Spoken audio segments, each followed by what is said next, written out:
The Russia-Ukraine war just took a dramatic and unprecedented turn.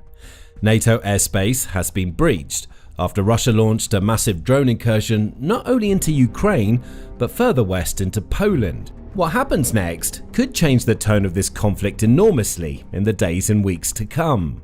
The incident occurred in the early hours of Wednesday, September 10. Russia, as it so often does, launched an aerial assault on Ukraine, sending numerous waves of strike drones from various positions over the border. There's nothing new or shocking about this, since it happens so often. Indeed, only days ago, in the early hours of September 7, Russia yet again broke its previous record and launched the largest mass aerial attack on Ukraine since the war began. It sent a total of over 800 drones, decoys and missiles towards targets all across the country, resulting in the deaths of at least 4 people and damages to residential buildings and even a government building in Kyiv. But the September 10 attack was different, because some of the drones didn't stop in Kyiv or any other Ukrainian town or city. They kept going, heading further and further west, and at 1 AM local time, Ukrainian monitors confirmed that some of Russia's Shahed drones had officially passed over the border and into Poland, officially entering NATO airspace. The rest of the attack continued more or less as normal, with drones and missiles striking targets across Ukraine. Explosions rang out in numerous regions and cities, including the capital of Kyiv, as well as Lviv, Lutsk, Kalush and other regions. In Vinnytsia, various industrial facilities were hit, but fortunately no casualties were reported. In the Zhytomyr region, 1 person died after Russian weapons struck civilian businesses and homes. Vitaly Bunechko, governor of the region, reported the situation on Telegram. Today, during a combined air attack, the enemy struck the territory of Zhytomyr region using kamikaze drones and cruise missiles. As a result of the strikes, 1 person was killed and another was injured. Several civilian enterprises and private homes were damaged. The elimination of the consequences is ongoing. Damage was also incurred in the Cherkasy region, where air defenses brought down several drones and missiles, but blast damage was reported to local homes, power lines and livestock. But it was over the border in Poland where the most dramatic aspect of the story unfolded. As the drones began to leave Ukraine and pass into Poland, Ukrainian monitors issued warning calls across online channels, writing in Polish and urging people near the border to head to their shelters right away. Fortunately, the Polish armed forces were prepared, and Poland, in general, has been leading the way across Europe when it comes to conflict readiness and military modernization in recent times. The country has invested heavily in defenses, fortified its borders, bolstered its armed forces, and gone above and beyond with procurement and preparation, anticipating a possible conflict with Russia in the not-so-distant future. Poland has also invested heavily in its East Shield project, which involves setting up a mixture of physical barriers and mostly automated border defense systems along its eastern flank, which should make it significantly harder for any invading forces to break through the border lines. Donald Tusk, the Polish Prime Minister, sent a clear message when asked about the intentions of this project. "We'll make the Polish border secure in peacetime and impassable for the enemy in wartime. We do this to deter the enemy, so that all those who wish Poland ill, all those who plan an attack, an aggression against our allies or against our country, stay away from Poland. Poland is strong. Poland will be safe thanks to its own actions and thanks to its own allies." On top of all that, Poland has been scrambling fighter jets on a regular basis, proving that it's ready, willing and able to strike back at Russia should the Kremlin make the bold decision to attack. Given all of this, it's no surprise that the Polish armed forces were, thankfully, able to quickly detect the enemy drones. The country's alert status fighters were scrambled in an instant, air defense systems came online, and radar systems activated to guide Polish and Allied warplanes as they engaged and wiped out the Russian UAVs. Fellow NATO member, the Netherlands, reportedly helped out, involving its own F-35 fighter jets in Poland's defensive operations. Polish Armed Forces Operational Command released a statement, informing the public and the wider world of what was going on. Polish and Allied aircraft are operating in our airspace, and ground-based air defense and radar reconnaissance systems have reached the highest level of alert. Poland also took additional precautionary measures, including the temporary closure of at least 4 airports, including Warsaw, Lublin, Modlin, and Rzeszów. Warnings were also issued for the local population of several regions, including the Masovian and Lublin areas, where residents were instructed to remain indoors. As for the exact number of drones that entered Polish airspace, accounts have varied. Early accounts suggested anywhere from 8 drones to a much greater amount, with Donald Tusk initially reporting a huge number of Russian drones.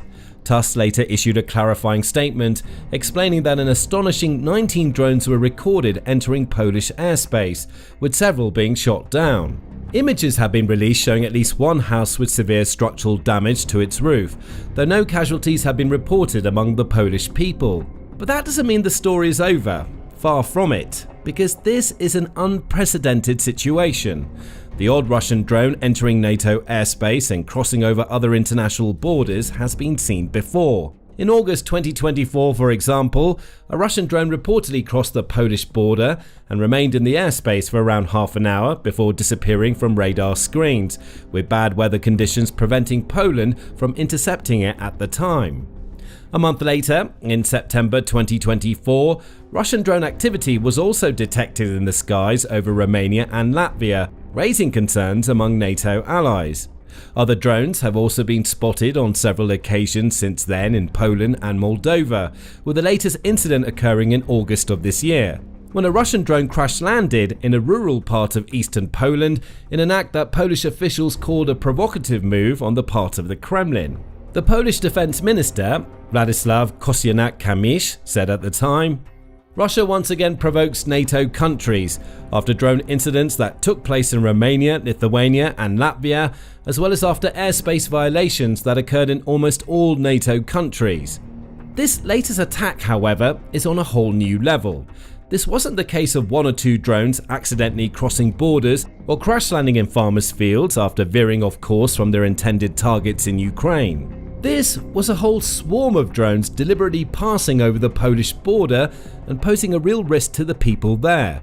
Understandably, numerous Polish officials and other world leaders have quickly issued statements condemning Russia's actions. Polish President Karol Nawrocki announced an emergency security briefing with his officials, stating the security of our homeland is the highest priority. Kosiniak-Kamysz also wrote on social media that he was in constant contact with NATO command, suggesting that NATO allies were in discussions over a possible response to this attack. Tusk echoed his defense minister's word. He wrote on X, "Last night the Polish airspace was violated by a huge number of Russian drones.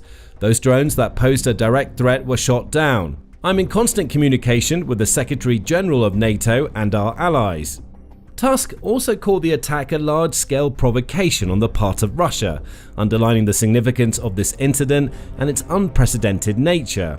"This is the first time Russian drones have been shot down over the territory of a NATO country. All our allies are taking the situation very seriously. We have not recorded any casualties."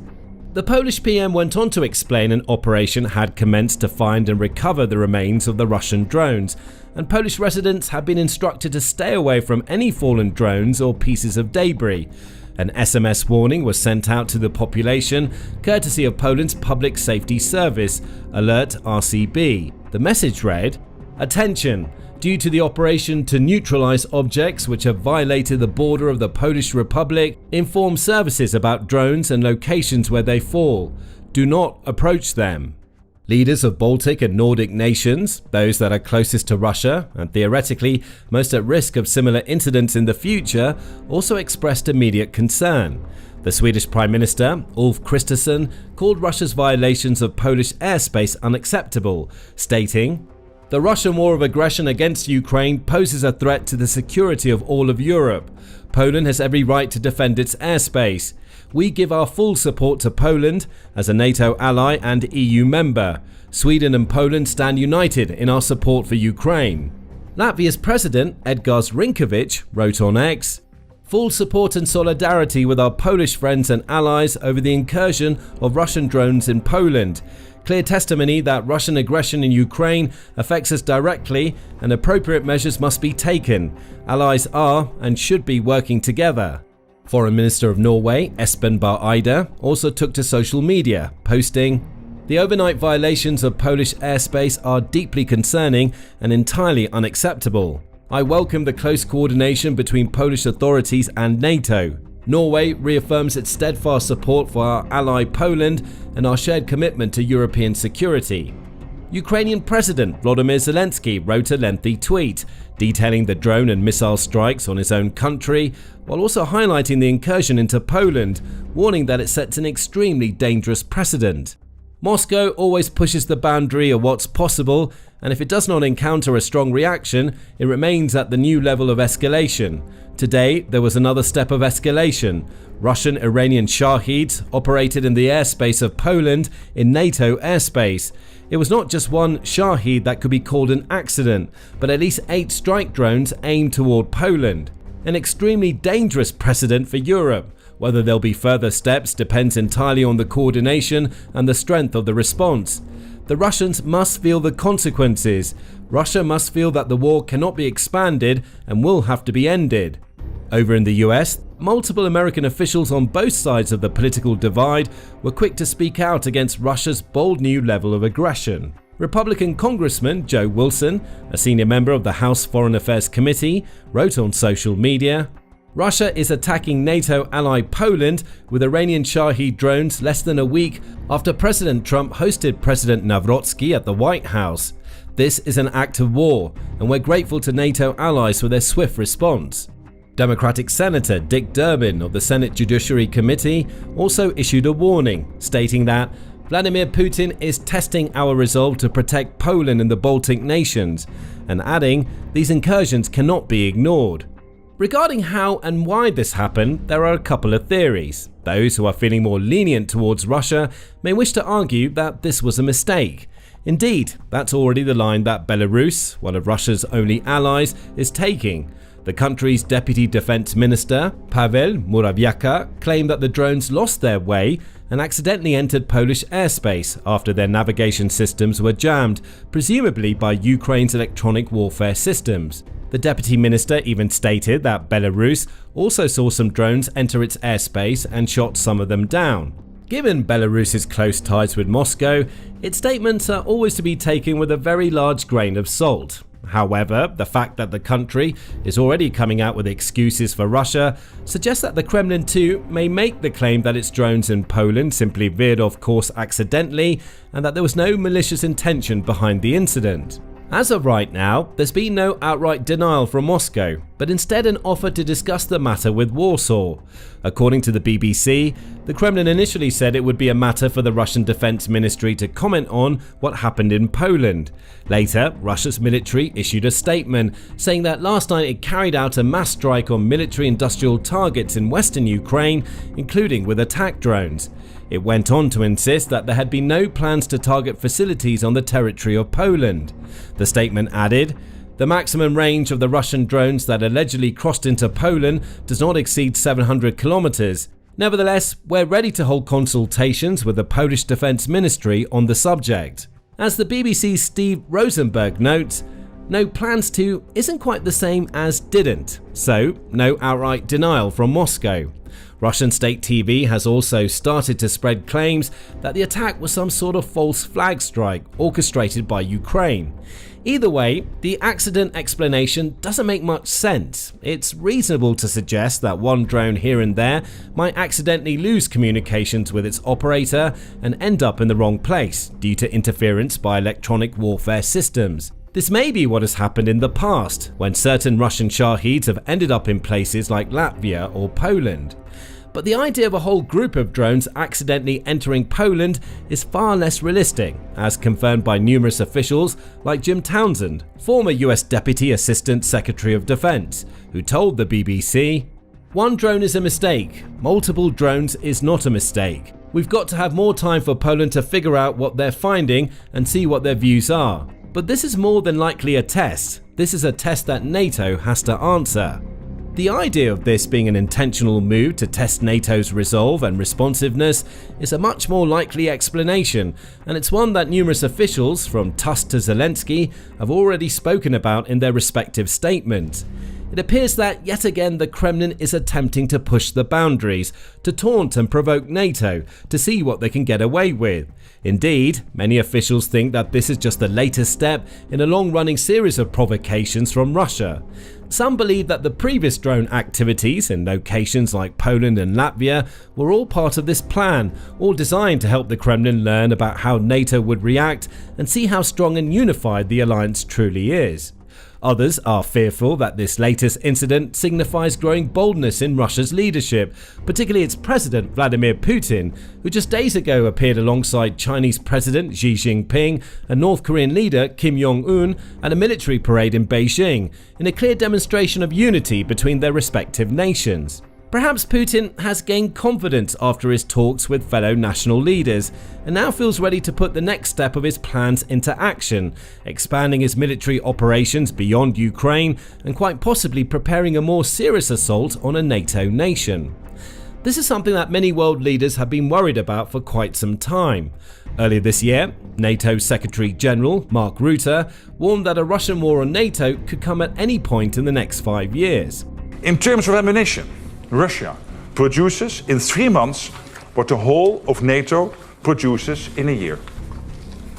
And its defense industrial base is expected to roll out 1,500 tanks, 3,000 armored vehicles and 200 Iskander missiles this year alone. Russia could be ready to use military force against NATO within 5 years. 5 years. Let's not kid ourselves. We are all on the eastern flank now. The new generation of Russian missiles travel at many times the speed of sound. The distance between European capitals is only a matter of minutes. There is no longer east or west. There is just NATO. Zelensky has also suggested that Russia could strike NATO in the coming years, and this all comes at a time when Russia and Belarus are both gearing up for their biggest annual military exercise, Zapad 2025, which is set to take place in Belarus from September 12 to 16. This exercise will reportedly involve around 13,000 personnel, and representatives from numerous other nations will participate, which may include Bangladesh, North Korea, Pakistan, China, Iran, India, and others. EU analysts have sounded the alarm that Zapad 2025 could be used by the Kremlin to apply pressure along NATO's eastern flank or even provide cover for some sort of conflict escalation, with Donald Tusk recently announcing that Poland will officially close its border with Belarus at midnight of September 11 due to national security concerns. Now, Tusk has far greater concerns. In his recent remarks to Parliament after the drone attack, he said, "There is no doubt that this provocation is incomparably more dangerous from Poland's point of view than the previous ones." He went on to say that Poland is moving towards invoking Article 4 of the NATO Treaty, which allows member nations to raise important issues to the North Atlantic Council, which is the main decision-making body of the alliance. If that moves ahead, discussions will take place at the Council to determine whether or not the territorial integrity and security of Poland has been threatened. Tusk says he expects to receive NATO's support, stating, "This is not just a war for Ukrainians, this is a confrontation that Russia has declared against the entire free world." In short, the coming days are set to be incredibly tense, particularly for the people of Poland, who have not only had to witness Russian drones in their skies, but now have to deal with thousands of Russian and Belarusian troops, among other armed forces, carrying out dangerous exercises just beyond the border. NATO leaders, meanwhile, are set to enter deep discussions about what this incident means and how they should respond. A stern response may be the only answer at this stage, or else Russia may decide to push NATO's limits even further next time around. Now, learn more about the Russia-Ukraine conflict in our recent video, breaking down exactly how and why Russia is losing the war as it stands. Or watch this video to see how Ukraine pulled off a stunning display of defensive prowess over the course of a single night. And finally, make sure you subscribe to our trusted channel too, so you can stay informed and up to date on everything that happens in Russia, Ukraine, and elsewhere as the conflict evolves.